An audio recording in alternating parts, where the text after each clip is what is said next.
अरे हो क्या रहा है? अजय, ये तुम्हारा लाइनमैन हमारा कनेक्शन काट रहा है यार। अरे तो जब तुम बिल जमा नहीं करोगे तो तुम्हारा कनेक्शन कटेगा कि नहीं कटेगा? हम रात भर जागते, हमारे टाइम पे सैलरी नहीं मिल पाती। न तेरे जागने से बिजली उत्पन्न हो रही है नहीं। तो फिर सो जा, क्यों जाग रिया? 4 दिन से लाइट नहीं आई है, बिल का आसमानी बिजली का दूं। अरे तुम्हारा गांव का तो ट्रांसफार्मर है फुकवात क्या 11,000 की लाइन सीधी छोड़ दूं तुम्हारे गांव में, पूरा गांव एक एक झटका में चमगादड़ की तरह लटका होगा तार पे। चाचा, लाइनमैन के पैर में मुच्चा मार लिया हमने। सोनू इसकी पूरी टांग चब जा। अगर लाइनमैन को कुछ हुआ तो तुम और सोनू दोनों जेल जाओगे। चाची काहे नहीं जाएंगी? बे, चाची क्यों जाएंगी? चाची ने तो बेलन मार के लंबा फैला दिया लाइनमैन।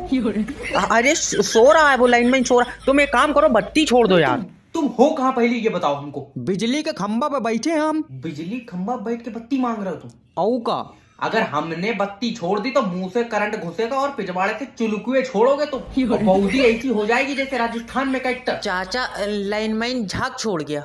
हेलो, अरे हो क्या रहा है?